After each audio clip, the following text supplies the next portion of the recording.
Yo, yo, yo, welcome to the Raw and the Real Athlete podcast with Chris and Cam. What up, Chris? Not much, man. Not much. It's getting hot in Texas. And I'm not happy about it. Uh, I feel like there's someone in Minnesota who wants to punch you in the face right now. Well, that's worse. That's why I still live in Texas, is because the cold is even worse. And I haven't cut my hair. We're on what we at the time of this recording, we're on like week 5 of quarantine, and my hair hasn't been this long since freshman year of college. We, oh, are we like 3 weeks away from a man bun? We're in the beginning curling stages in the back. So yeah, we're getting there. I don't have the locks that you have. Oh, no, you can. I'll give you the man bun. Got a man bun going now. Not quite there yet. Not quite there yet. I don't think I'll ever be there yet. That's just not after you start getting some dreads. But also, there's a lot of benefits to having long, luxurious hair. It's very appealing. And with appealing comes appeal. And with appeal comes attention. And with attention comes our topic for today, which is relationships in the context of athletes and the different types of relationships. So I guess, what do you think? How would you like to address this?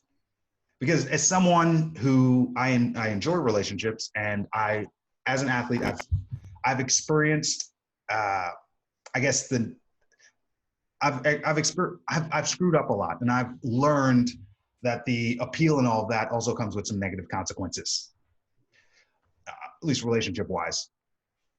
Are you, I guess, I wouldn't say pro relationship, because this is going to be, we're going to speak on relationship and friendships.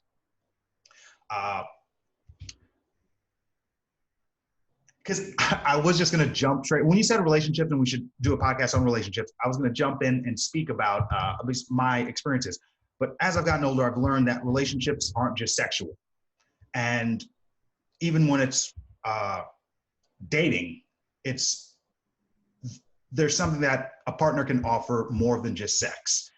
So I do see a lot of benefits in having relationships. And I think the best thing that happened for me in sports is being in a relationship. Why is that?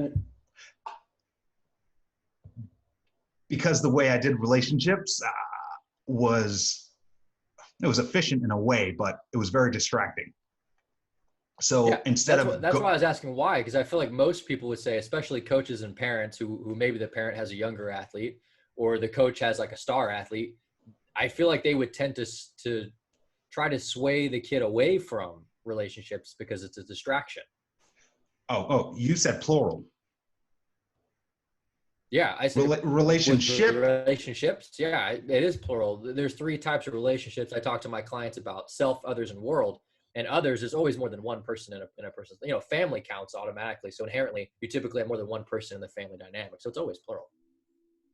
I was talking about intimate relationships. Oh, well, I mean, to each their own, I guess. Listen, I'm not here to talk about the friend zone when I talk about relationships. When I was speaking about relationships, of how I believe it would be a positive for an athlete to be in a relationship, not have relationships. I meant in like the dating context. If there's an athlete that has, a lot of attention, he has all these people reaching out to him, girls sliding his DMs, he can slide in any DMs he wants. That is distracting. And a young man, especially like a high school or college male, I'll speak on behalf of men. I've never been a woman. I haven't even tried. It looks difficult.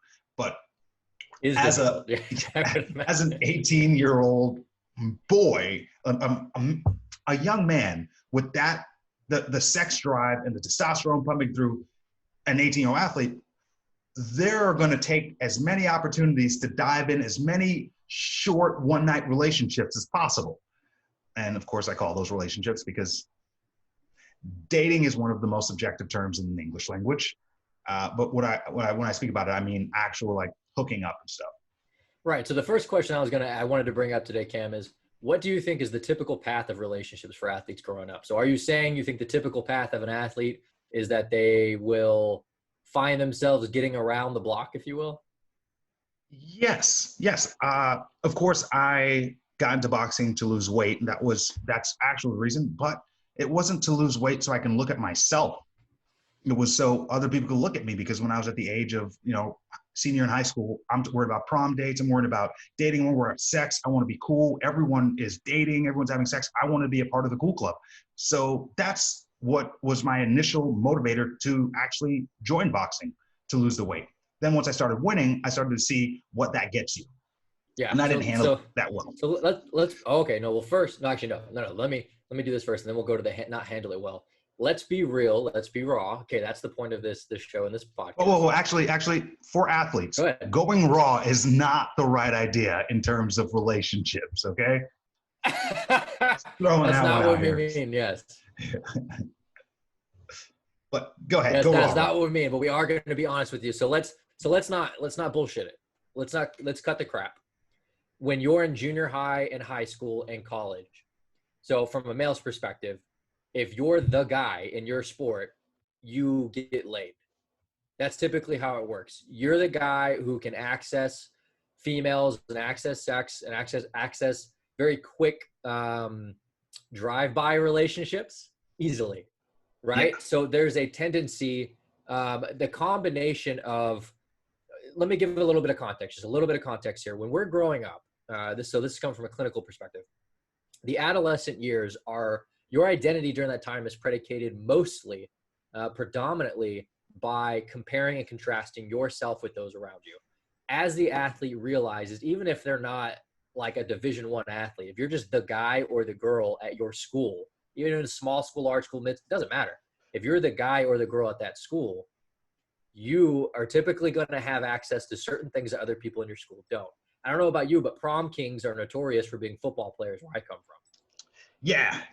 In Texas, right? They play football, right? Oh, yeah, they do just a little bit. And so think about that. So if my reality is created by comparing and contrasting myself in relation to other people, and other people are praising me more than others, I told you earlier, 3 types of relationships: self, other, world.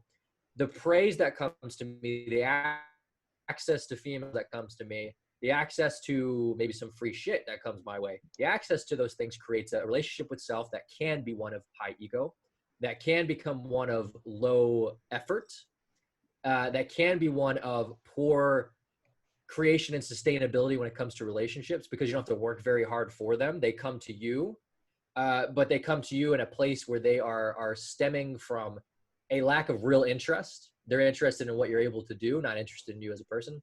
And so my reality becomes very fake. It's a facade. And then the things that I enjoy getting from that, the free shit, the girls, whatever it is, I can end up kind of leaning into those maladaptive behaviors over an extended period of time to where they become habitual. And I start to actually see those, again, my reality, I begin to see those as a necessary component of me assuring myself that I am still valuable. So what happens to the athlete when they exit college, don't go professional, and don't have access to the same notoriety? There's an identity issue. And I work with a lot of kids, or now young men, who have that problem. So relationships are really, really important. And it stems for me very early on with getting them to realize that especially if you're a really talented, highly recruited athlete, a lot of your relationships are absolute bullshit. Yeah. Actually, it's funny you say that, because that is what I just had to deal with a few years ago. And I've been speaking to athletes the last couple of years about using their platform of sports and their relevancy to build a future for after sports, because the second the sweat dries off of their jersey, no one will care about them. Awful. It seems awful, but also no one cared about them if they weren't good at sports, and they got good at sports for that reason. So understand that your window is short. Like some athletes, like LeBron James, his window is a lot bigger. But if you can imagine that an athlete like LeBron James, who's fostered a lot of fake relationships and friendships, which he can't do anything because there's a lot of people after him who wants to spend time with him, and groupies and girls and all of that. I love LeBron James, not because of anything else. I love him because of what he did with that school, and the fact that he's been in the league since I was in like elementary school, and no baby mamas popping up, no domestic abuse charges. He has been able to focus because he's been with his high school sweetheart since high school. But myself, I've fostered a lot of fake relationships, and I indulged too much, to say the least. And now that I've gotten older and I've lost my relevancy in sports and I lost the interest in the short relationships or one night stands or whatever the deal may be, I've lost interest in that, and I'm starting to look down the road. But I got so much value and self-worth from people telling me how nice I am and how cool I am, and girls slide in my DMs. And now that I don't how did that impact your performance though? Only positively. We all have different motivators. Some people are motivated by money. I realize now that I used to be motivated by attention. If you look at what I do, everything I do involves a live audience and people to be staring directly at me and being the center of attention, whether it's comedy, whether it's speaking, whether it's boxing, emceeing. And I think maybe something to do with my childhood. You could tell me that. We'll figure. This is not my therapy session, but it's not. I will say I was motivated by the attention. So if I knew that if I won this, if I got a little tired, and I had to dig deep, I had to remember, like, guess who's going to get so much ass after winning nationals? And that sounds like an immature thing to say, but that's where my mind was at 21. So I don't see relationships being a bad thing. Yes, it did hurt me. In boxing, you may not know, but in boxing, they say no sex before fights. And I know boxers who won't have sex a whole month before a fight. When I heard that, and like, I fight a lot. In 2014, I believe, I had 49 fights. I was averaging almost one fight a week. And if I went without sex for a month before a fight, I would just literally be celibate. That ain't an option. So I did some digging and I realized that Chris Bird did a sports science episode about having sex before fights. It doesn't lower your testosterone. It doesn't make you weaker. Yes, I believe it is a mental thing, but I don't think having sex before fights lowered my performance. What it did was it distracted me because I'd be out, I'd be texting, and I had to learn to put my phone away before fights, and that comes with maturity. So it sounds like for the most part you're saying it didn't impact you, but let me ask you a follow-up question. Do you feel like you're a more aware individual than the average athlete? I've always thought that, but I've realized at this point now that I can look back at it, I was an idiot. I can look at things differently, and I see it from a different perspective because I've matured more. So if I went back, I would of course do things differently. But again, if I went back and I didn't have the knowledge that I had now, I'd do it all the same because I knew I was right. I don't know. I don't know if I believe that. So there are 4 primary stages of thinking. Okay. Most people end at the 3rd stage of thinking, which is achieved usually around age 12. What that means is most people who are 45 or 55 or 65 actually process information from a perspective standpoint the same as a 12-year-old. There's a 4th stage of thinking that very few people reach. And I think you're one of those people. I don't think you are the average athlete. And I think that's absolute bullcrap. So I'm going to call you on it. And I think the average athlete with those types of relationships is negatively impacted more than positively impacted. I think you may have been an idiot because of your age, but I think you were less of an idiot and more aware than other people your age. And I think that says a lot about the age and also a lot about you. I would agree with you there. I was just speaking of me today versus me back then. Yes, I've grown a lot, but I was gifted from a child. At 12, I remember sitting down thinking, I'm smarter than both of my parents. And now that I'm 31, I look back at it, I was completely right. I've been gifted only the ability of foresight. And it has ruined a lot of my relationships because people say, oh, you're a manipulator. No, if I have the foresight to see 1 mile ahead, there's going to be a traffic jam. Well, I'm going to get off an exit before.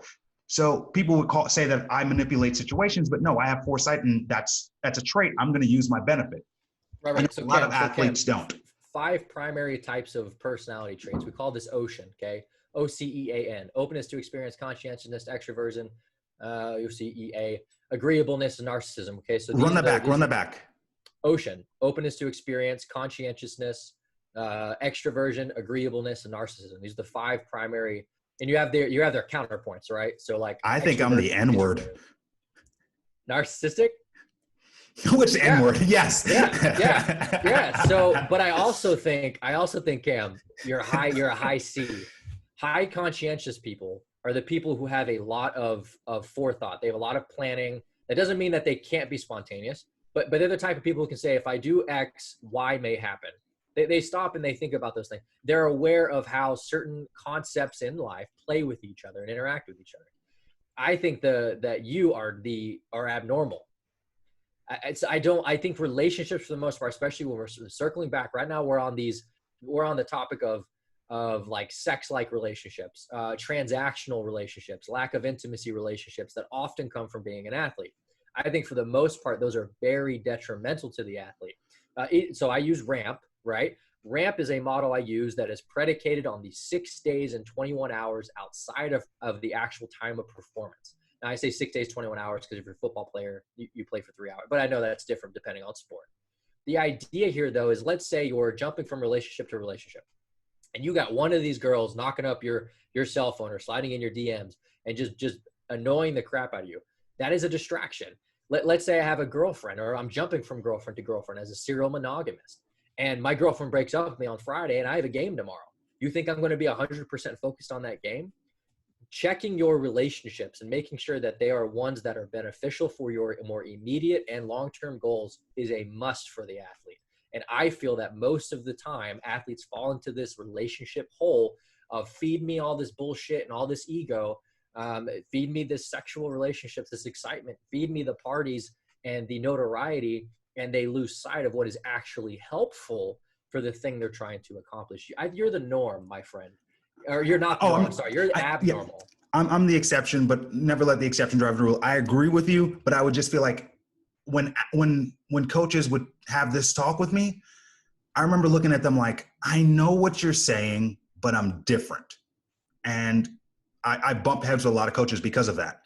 As captain of the USA national team for almost a decade, I had to struggle with, I know I can go out, get laid, have a couple drinks, not get too drunk, and be back for practice the next day.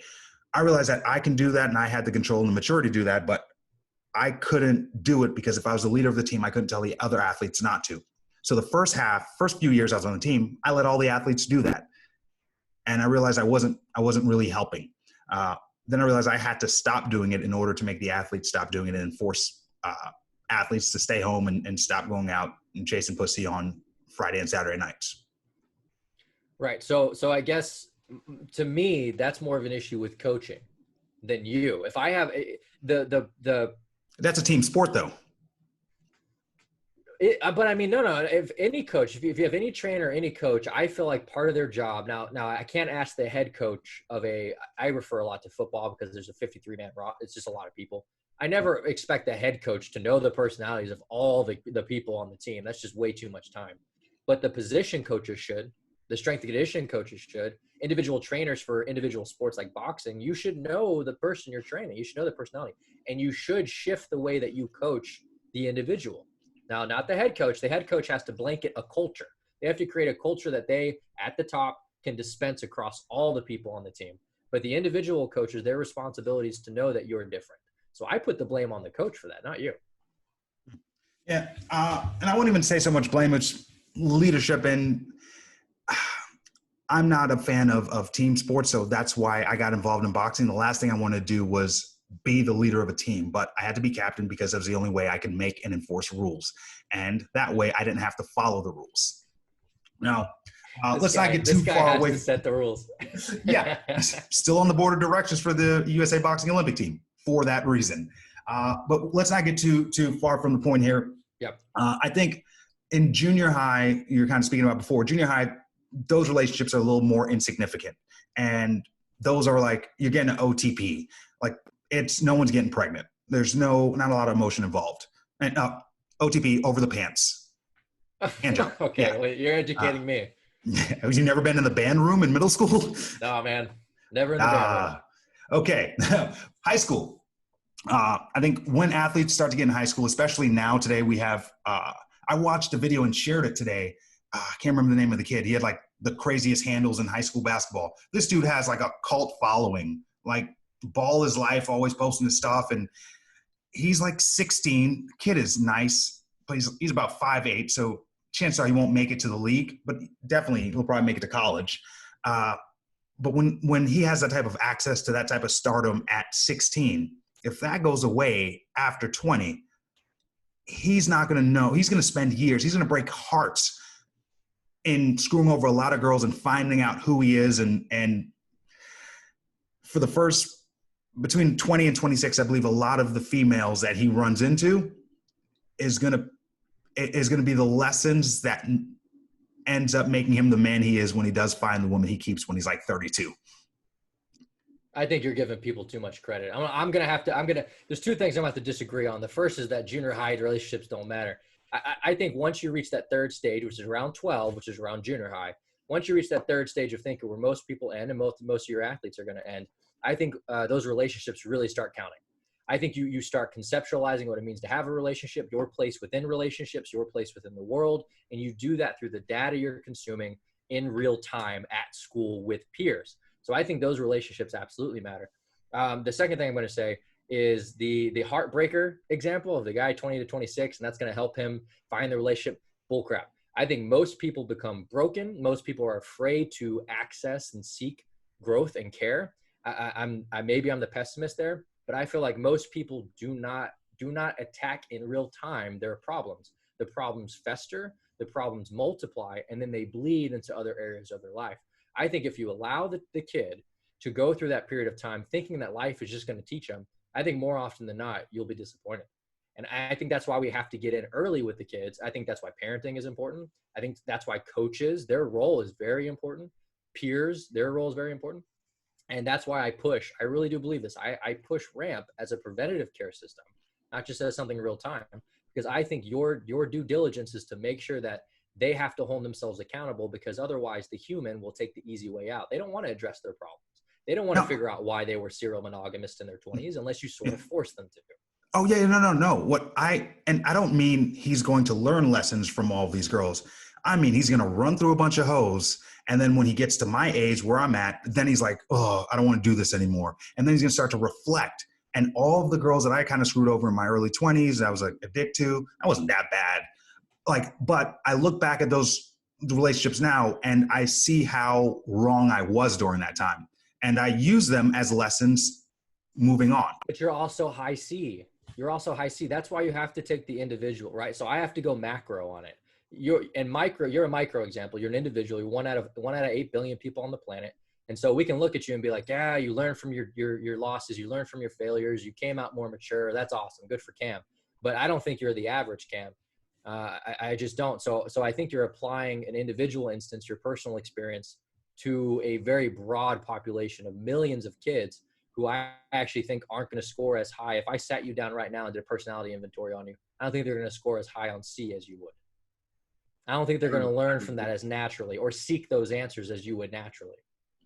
I agree with you there. That's where our role comes in. That's why that's why we're doing this, right? So if we can expose them to this information, if we can get families and coaches and kids to access time dedicated to asking those questions and processing that information, then we can help prevent those from becoming long-standing issues. I think more often than not, the behaviors become maladaptive coping mechanisms where you will lean into having sex because you've leaned into having sex for so long.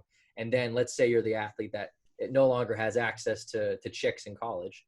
You're still going to try to access sex because now you've decided that that's the way that women show you that you're valuable. They showed that to you when you were in college because you were the athlete. Now, if they don't have sex with me, I'm not important anymore. I think we learn what is a behavioral demonstration of our value early. And for the athlete, that often comes through gifts, and that often comes through like sexual relations or notoriety, which is it's also a gift, yeah. But I mean even giving you free food or giving you free tickets or it's endless, man. It depends. Well, let me ask you this, Cam. Do you think that it's different depending on sport?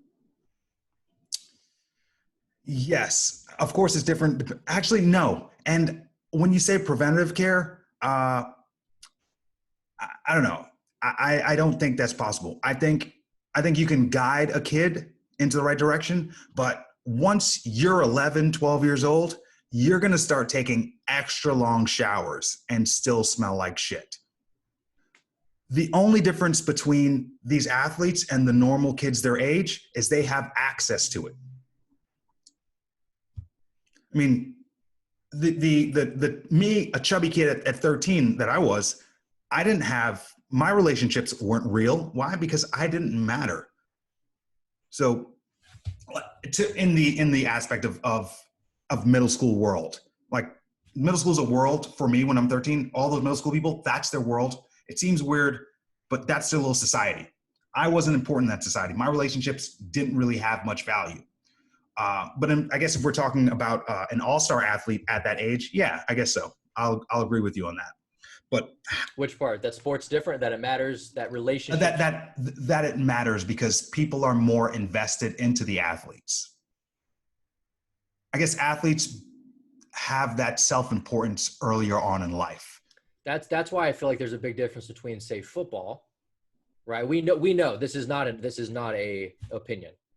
Football generates the most money in the United States of America of all sports, period. It's the only reason why they're still in the NCAA. That's why everyone's talking about concussions, but we have so much money invested into college sports that we're definitely not going to have our athletes stop playing. And when moms dare to tell me, I'm not going to let my son box, I'm not going to put my son in a boxing ring, I was like, oh, but you'll put him on a football field? But the reason is simple. It's because if you put him on a football field, there's a chance they might get a scholarship, and college is a good price when it's free.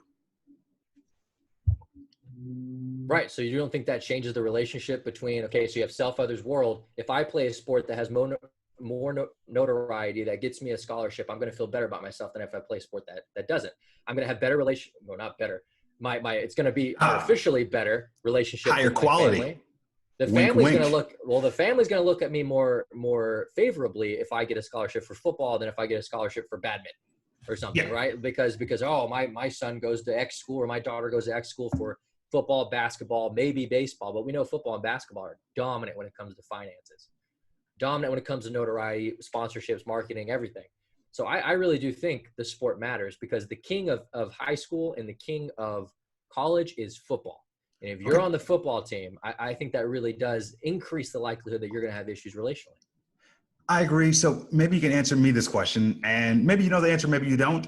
If there's so much money involved in these two sports and relationships is a great deterrent of athletes reaching their potential, why aren't more colleges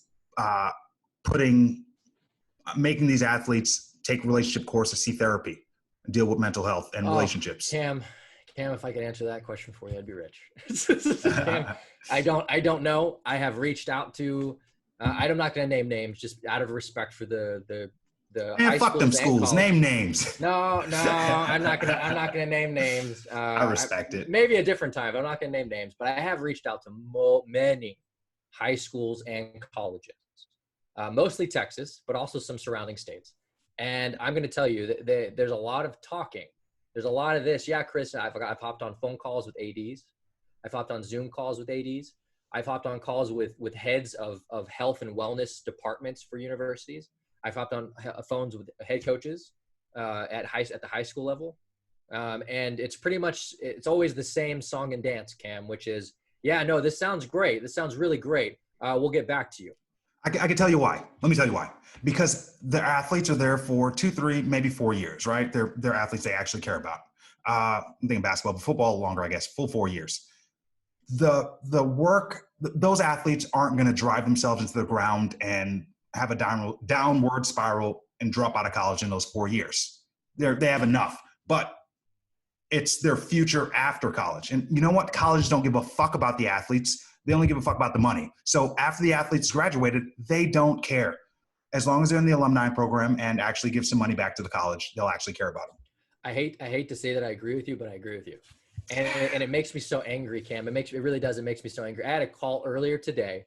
I'm not going to name names, with a director of like. How come name names? I can't name names. A director of basically social media and marketing for a particular university. I had a call earlier today. And in that call, I vented for a good 20 minutes about how angry and how ridiculous and how I think it's bullshit that there's so much talk and not enough effort. And you know what? There's two things that I come across a lot: time and money. Those are the things that I get told by departments. You know, we don't have the time, we have the money. Time is bullcrap because all you need is an off season. And last time I checked, every school, every sport in college has an off season.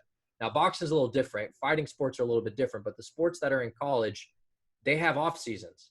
There's spring sports and fall sports, right? So don't tell me you don't have time. There's your time right there. Now you don't have money.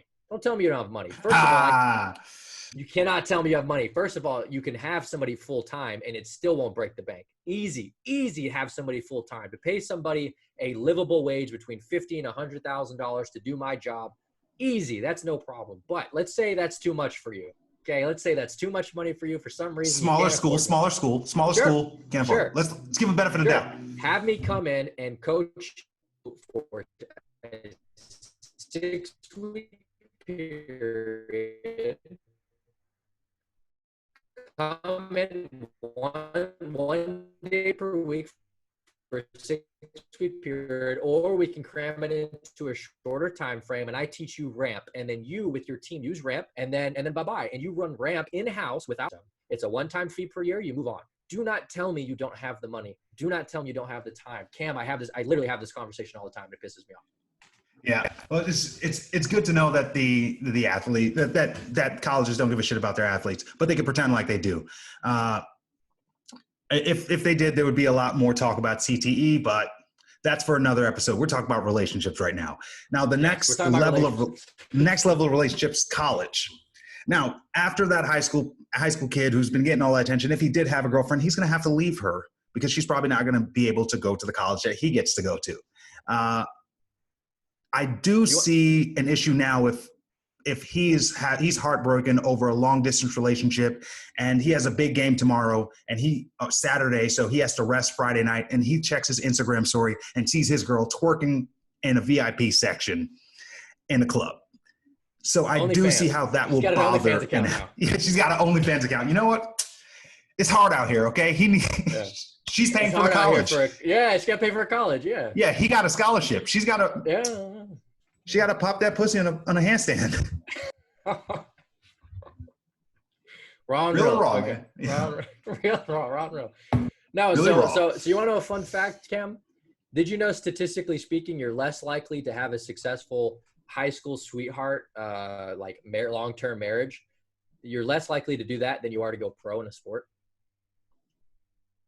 Really? That's that's got to be a low percentage. I guess you do speak on a lot of relationship therapy and stuff.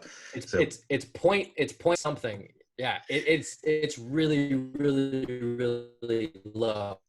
AKA, if you think, listen, that's like the downer. I hate to be the bearer of bad news, but when the data says blank, I have to share it. If they have a long-term high school sweetheart, or maybe they're trying to engage in a new long-term relationship, I'm honest with them. I said, cut the shit. Don't do that. Don't do that. If you want relationships in-house, that's fine. I respect that. You want to have a little bit of fun. That's fine. I respect that. You're in college. I don't tell my kids not to go out. I don't tell them not to have fun. I don't tell them not to date people, but I have to draw the line when it comes to long distance. I mean, literally the person I'm working with has a better chance of going pro than that working. Yeah. So what would you tell an athlete, I guess let's say there's a college athlete out there listening, one of the hundreds of thousands of people listening right now. How would you instruct him to go about relationships? Do you tell him, enjoy all the groupies, do one-night stands, have friends with benefits, or do you tell him to pursue a real relationship? Because even if it works out or it doesn't, no one could control a college player quite like the girl he loves. True that. So that's a great question. I'm so glad you asked. So that takes us to ramp. So let's say I plug in, first of all, there's 3 types: self, others, world of relationships. Yes.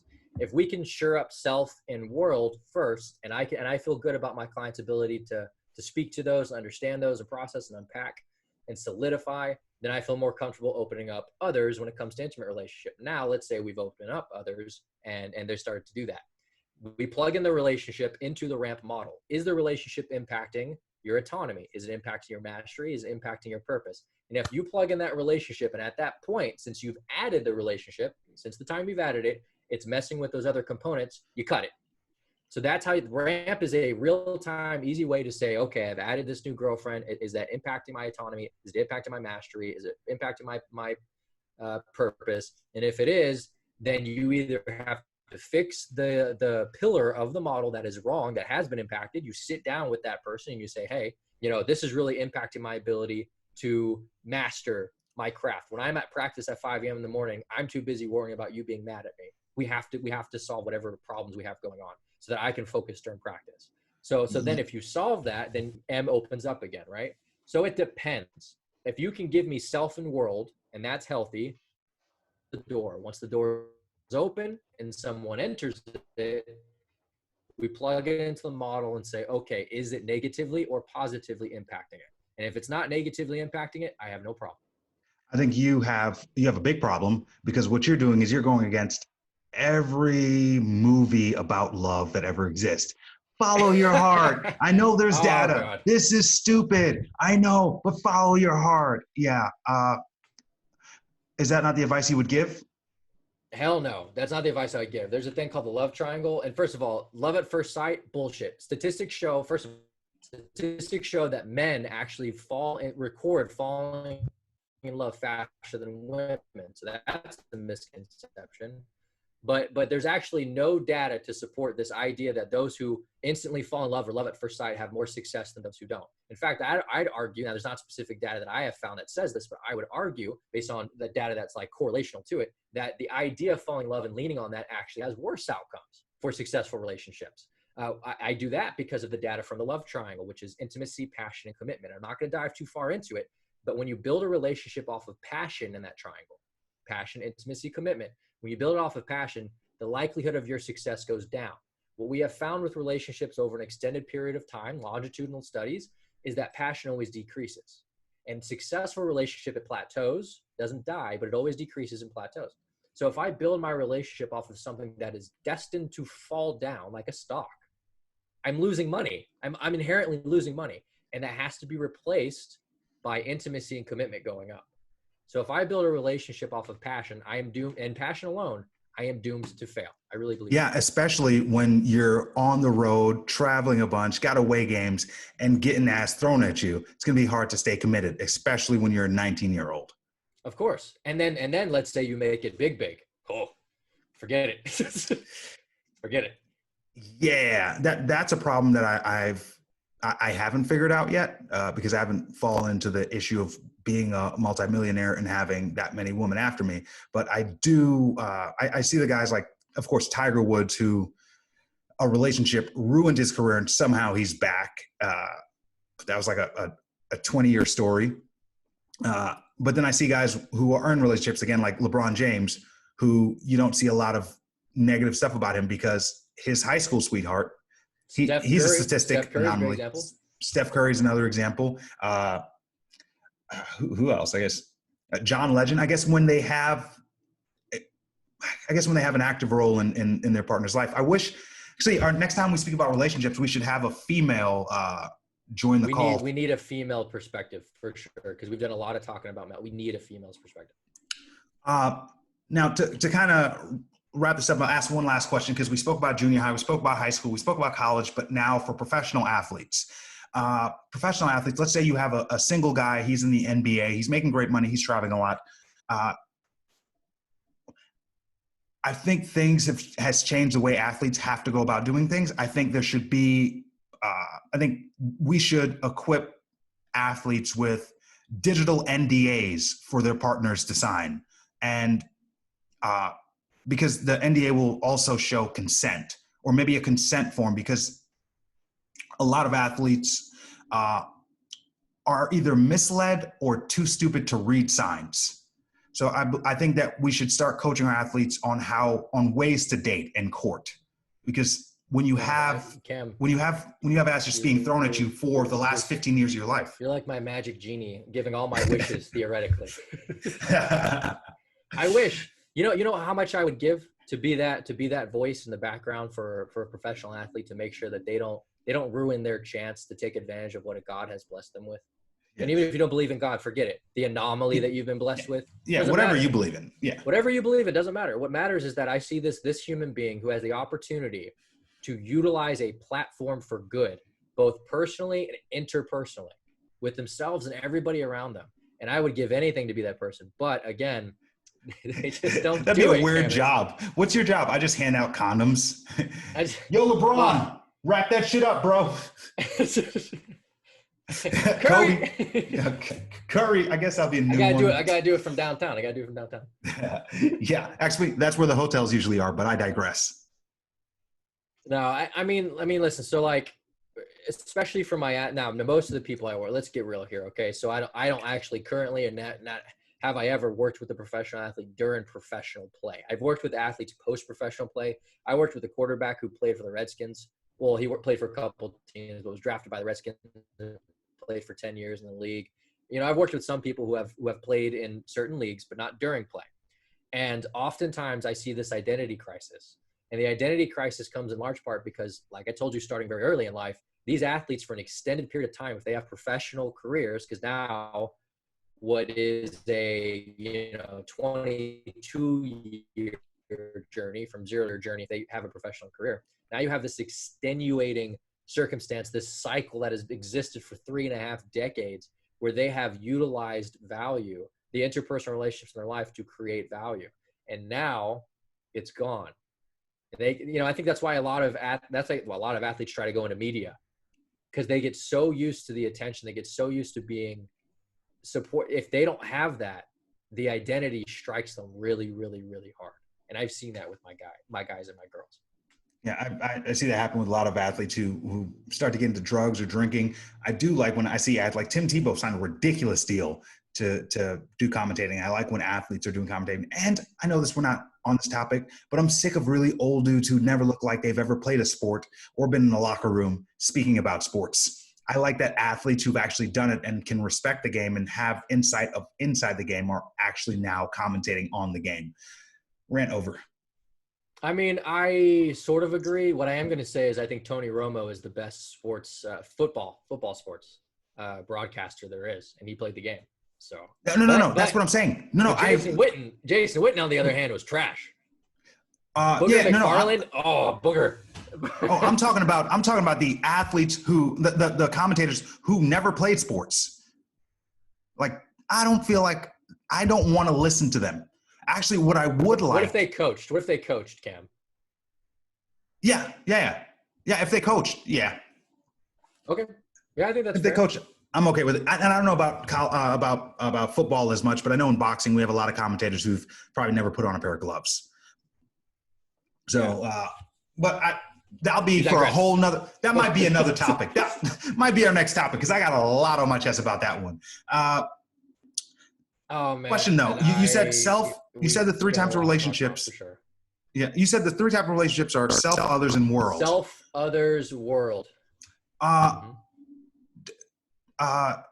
What's the difference between others and world? Great question. Others is more specific. Think macro, micro again. Others is the micro relationships, the people you actually call on the phone and you talk to and you spend time with. Macro, your relationship with the world is very theoretical, philosophical. So, for example, if I believe that only rich people, okay, how about this? This is good because it's sport related. If I believe only 6 foot and taller people can play in the league, in the NBA, like you got to be, and if that's not the case, that's it. It's end of story. That's it. Then I place myself in relation to that idea. That's relationship with the world. So my relationship with the world is I have an idea or a concept of how I believe it works. I see myself, I am not 6 foot. If I'm 5'11", and I really believe you got to be 6 foot or taller, I don't put in the effort to go into the league. And maybe I don't become JJ Barea, right? So it's that type of example. It's comparing and contrasting your overarching beliefs of how the world works relationally, and your place with it. Okay.